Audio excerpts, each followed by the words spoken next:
So we just want to say morning to everybody. And we want to thank all persons, whether a family member, a friend or a well-wisher, for being in attendance here today to celebrate the life of Richard Dyer. We decided to do the funeral a bit different because, as many of us would know, Dyer, as I would call him, yes, he believed in God, but he wasn't much of a religious person per se. So we decided to do it in such a way that he would have been comfortable with. What can I say about my father, Mr. Richard Dyer? As many of us here would know, Richard was an AC technician / mechanic for many years at the Ministry of Works.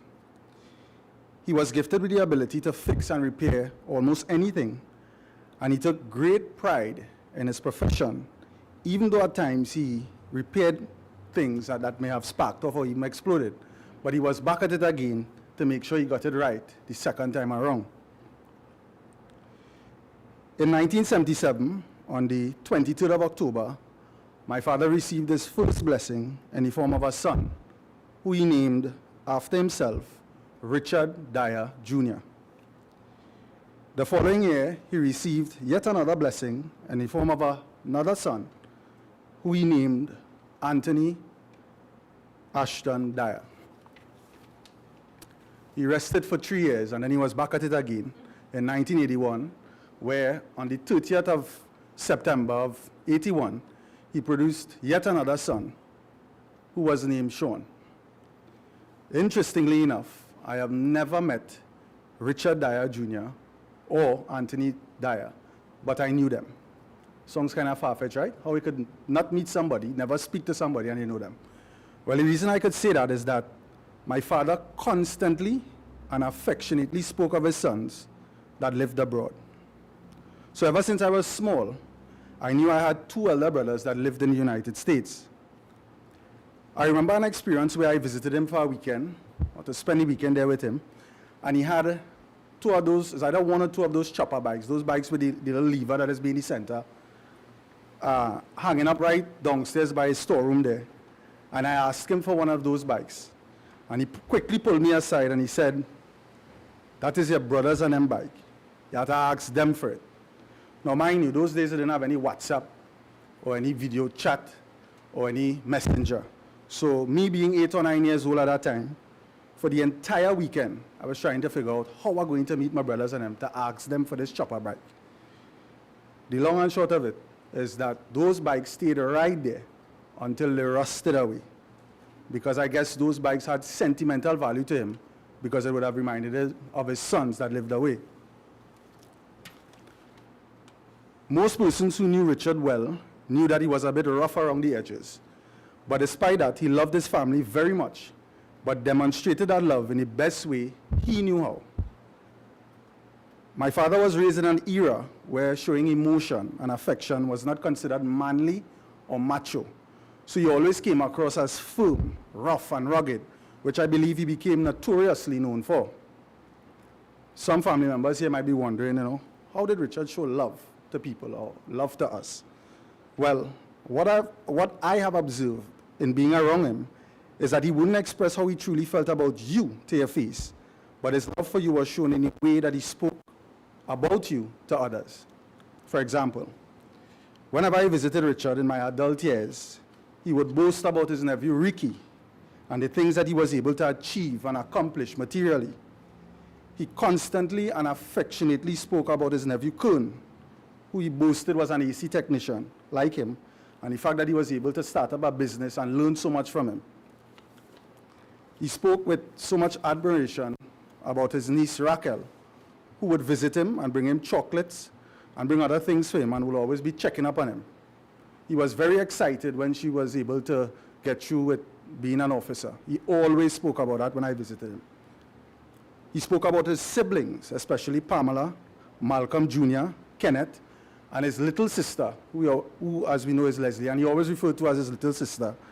He always encouraged me, or he told me that she had a school somewhere in the back of Marley Street, and when I was looking for a school for my daughter, he encouraged me to go and seek her out, which I eventually did.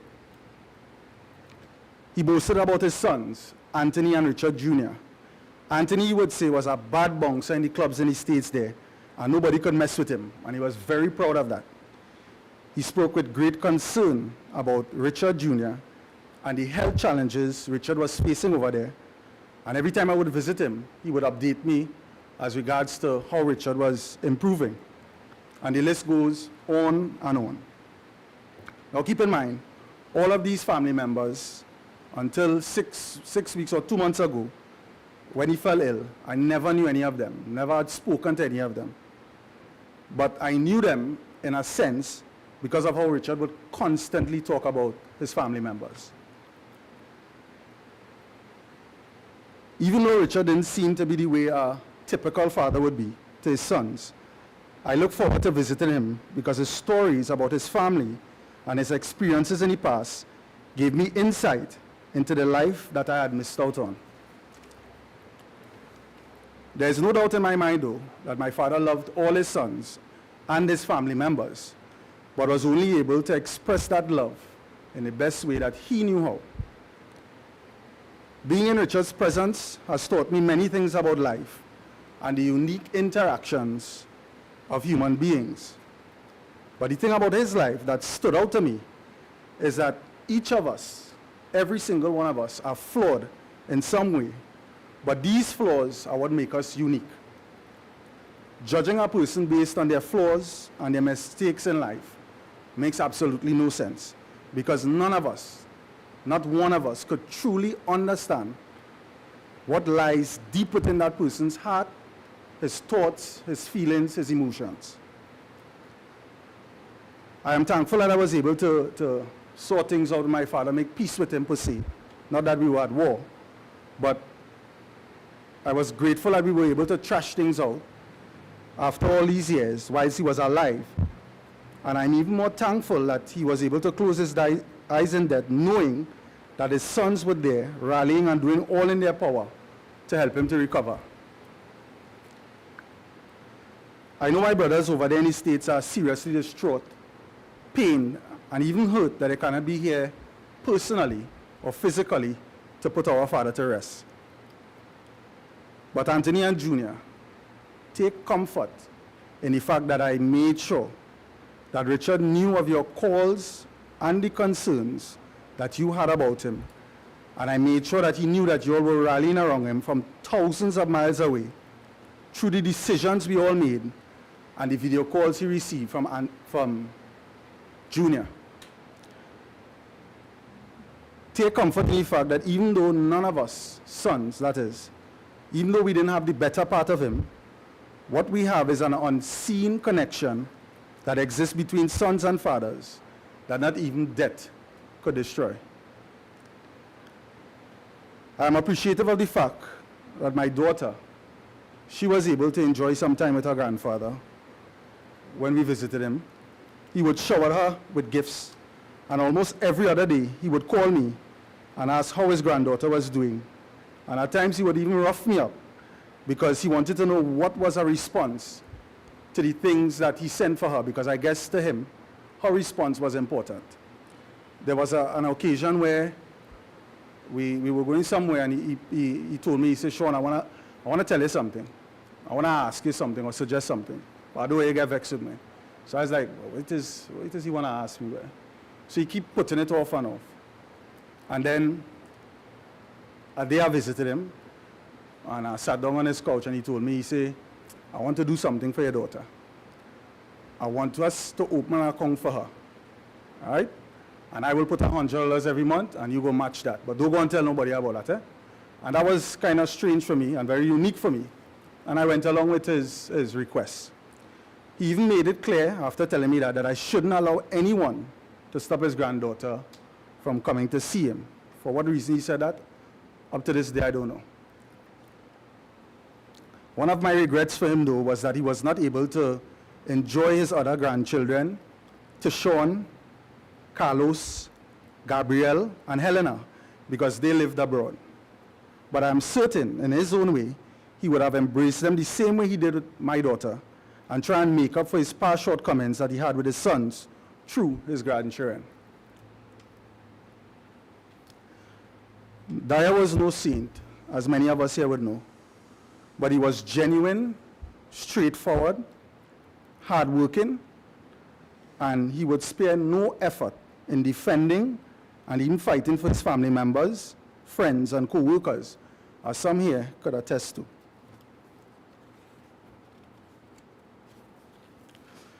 Richard was a very proud man who gave off the aura that he didn't need any help and he could always handle things on his own.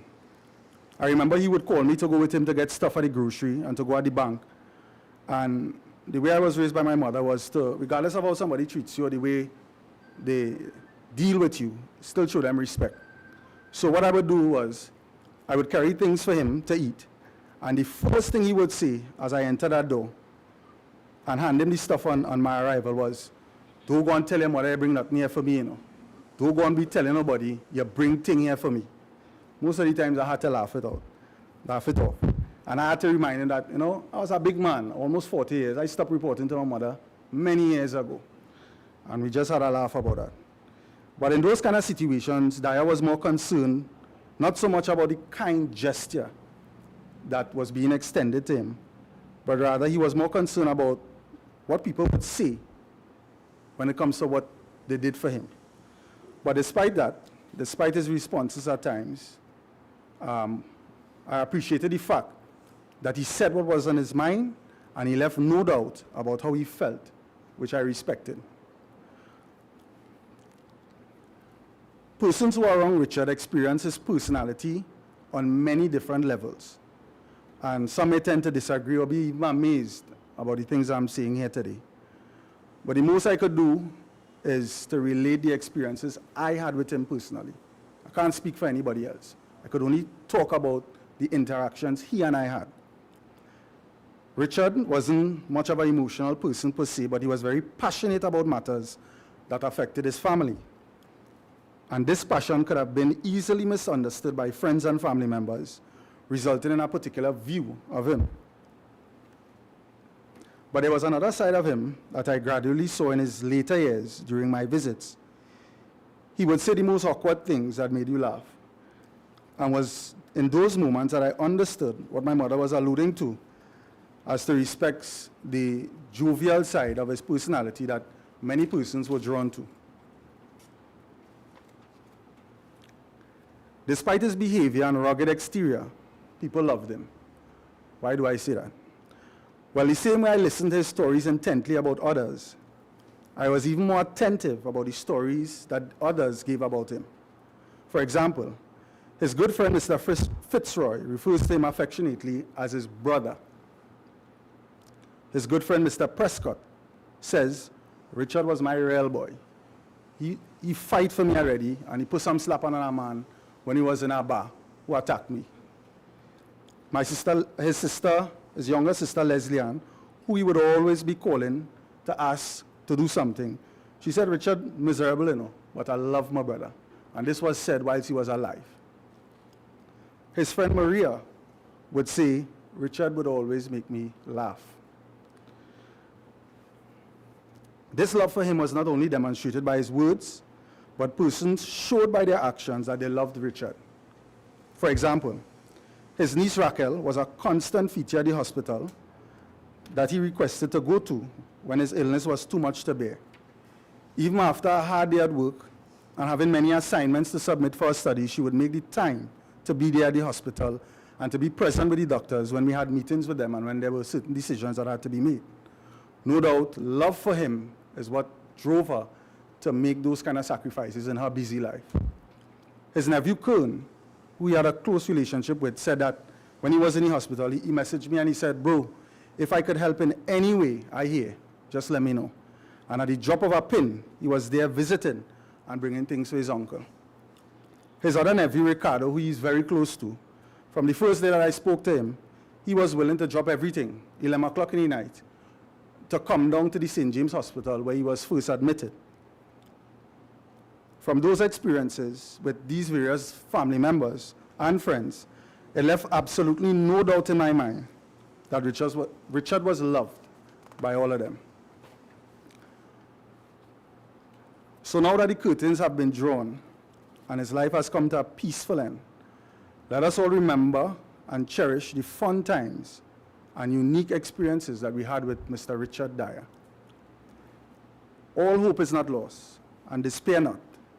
For the good book, as we would know, the Bible, says at Acts 24:15, and I quote, it says, there's going to be a resurrection of both the righteous and the unrighteous.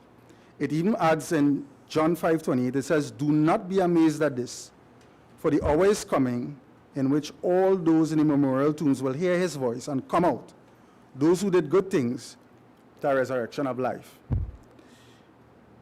The Bible promises that there will soon come a time when we will be able to see our loved ones again and enjoy close company with them. But it will be in a world where death and pain and sorrow and mourning and crying will no longer be a part of life, and we could certainly enjoy the real life. No doubt, many persons who trust what the Bible says look forward to that time. As I looked on at my father's final days on this earth, some meaningful lessons have been cemented into my mind and heart.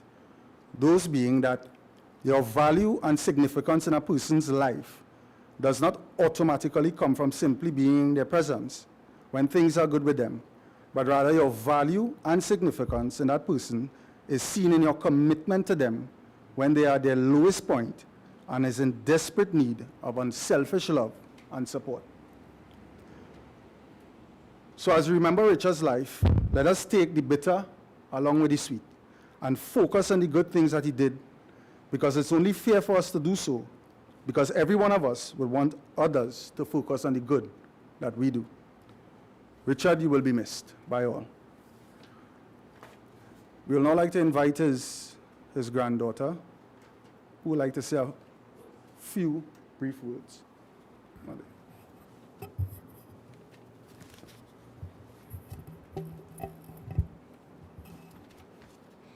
My grandfather was always nice to me when I visited him.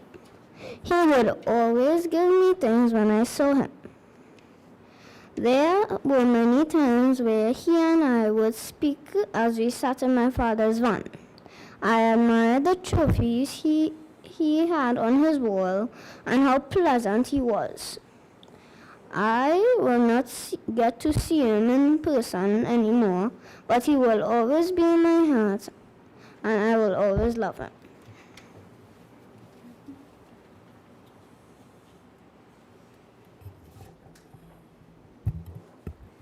We want to thank Aliana for expressions. We understand how you feel. We'd now like to ask a friend of 40 years, a little more than 40 years, Maria, to come up and say something briefly.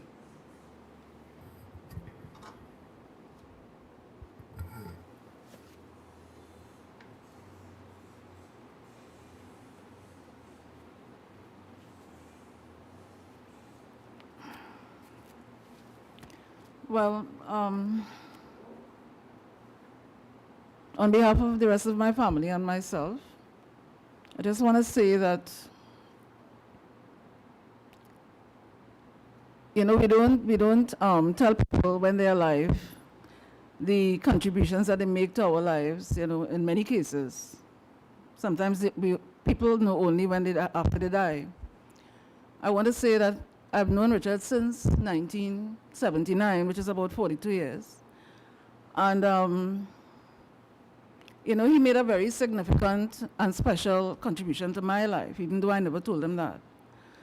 He was always a friend, at the times, in the 80s and stuff, he would always visit me and my children, when he's coming on that loud motorbike. We could hear him coming around the corner. He was always full of life and, energetic. And, sometimes people refer to him as maybe kind of crazy or whatever, but it wasn't that. He was just, full of life. And then the same thing when he had a vehicle. He always seemed to have a loud engine, so you could hear him coming. And, I prefer to remember that part of him that always had me smiling, always had me laughing. These things you don't forget, because it didn't just remain with him. He extended it to a couple of his offspring as well. He passed on that sense of humor. And I appreciated that, because these things you would remember until you die. How a person made you laugh, because life is so full of problems that it would not be hard to remember the people that made you laugh. And I'm just glad he was able to reach to the point of 74, because many of us wouldn't live to see that age. And I'm also glad that he's not suffering anymore because of his illness, and I have no regrets at all that he was a part of my life. Even though things didn't go the way he would have wanted, I had no regrets that he was a part of my life. He was a good friend. Right? So I wish him and his, well, not him, but, because he could no longer hear that, but I wish everything good for the rest of his family, abroad and in Trinidad, and hope that they wouldn't forget him either, because he was a good friend.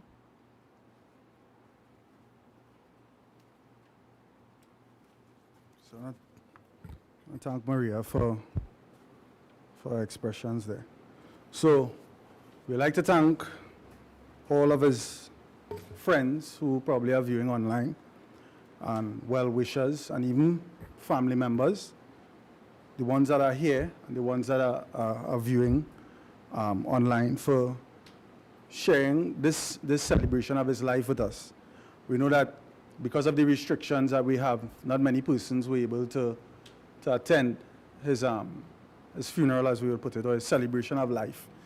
But nonetheless, just the fact that they were able to extend condolences to many of his family members and stuff, we do appreciate that that support during the family's time of bereavement.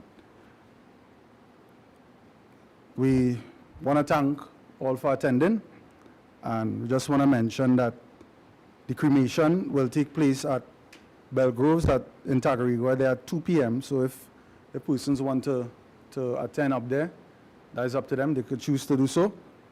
And there are some light refreshments that we could feel free to partake of, right? Raquel, wanted to say? Right, so we just want to invite his niece, sorry about that, Raquel, to say a few words.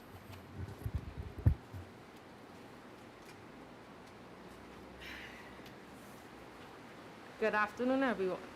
Good afternoon, all. Good afternoon, all.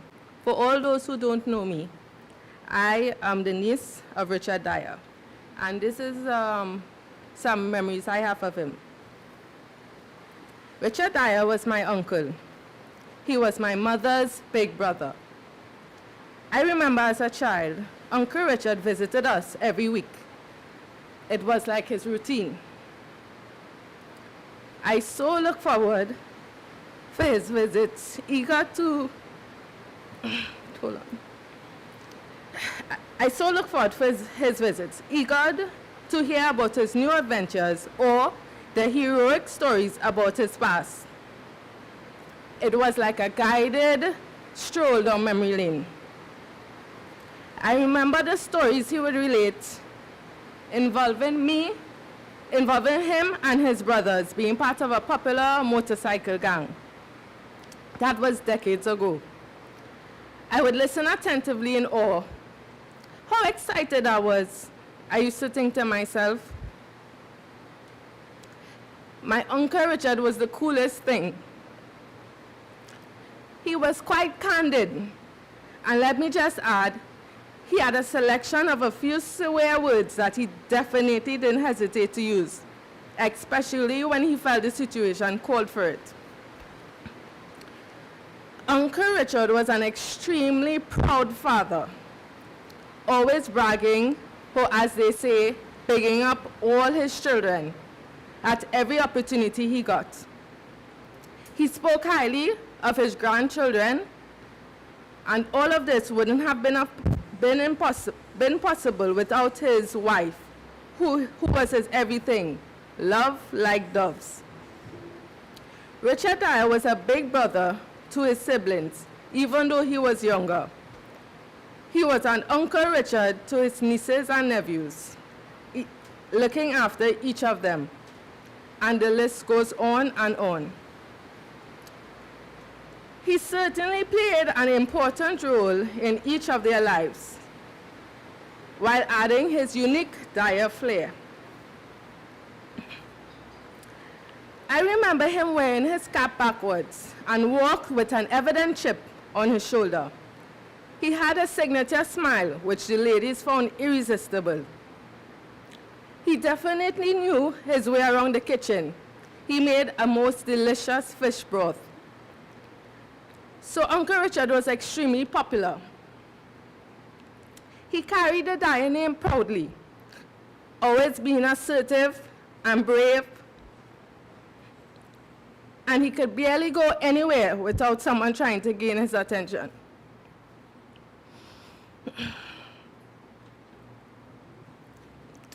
He was never known to give up or to back down from a fight, and he fought bravely despite his toughest times of his life. His honor made him defend his family at times of need. His pride made him stand tall, bold, and strong at all circumstances. He was a man that people loved and respected. Anyone that knew Uncle Richard knew that he adored his loved ones. He always remembered special occasions he had with them. He was a man of many talents, but the best was that he could brighten anyone's day and put a smile on their faces.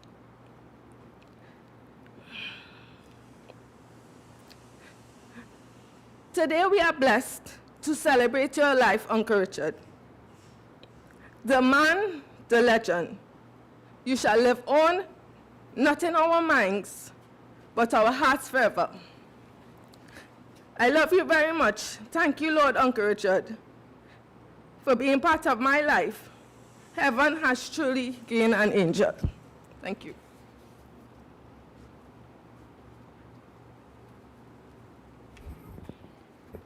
So I'd like to thank Raquel for her sincere expressions. No doubt we all share the same sentiments. So we want to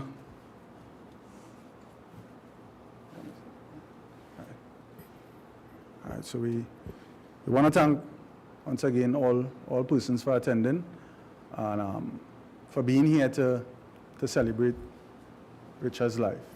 I don't know. Hold on. So his sister, before we close, his sister Pamela will like to say a few words.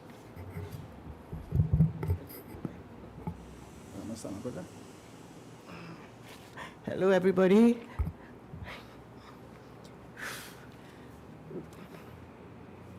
I was the third in my mother's 11 children, right? And, we were all one together.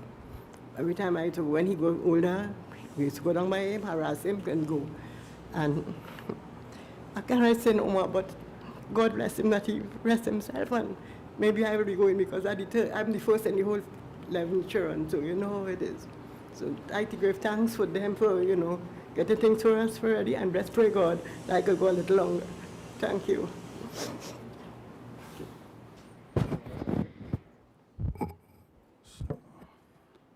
So, Auntie Pamela, we don't expect you to go anywhere anytime soon. You have plenty life in you still. So don't think that way. Thinking positive. All right? You are the eldest, we know that. But you're going to stay with us for a very long time, and we will make sure and be here to give you that support, right? So don't talk like that. We're here to support you. All right? So I don't think anybody else want to say anything. So as I mentioned before, we wanted the cremation is at Belgroves in Tagarigua for 2 p.m. Right? So as I mentioned, there are some refreshments and drinks if anybody want to partake of it, and we will, as we close off with the music, we will allow persons to view the body, and if there's any friends or well-wishers outside who may want to come up and see him, to pay their last respects, we would allow them to do so. All right, so once again, we want to thank everyone for attending.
So if anybody want to take any of the roses and place it into the coffin, you can feel free to do so, right?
together.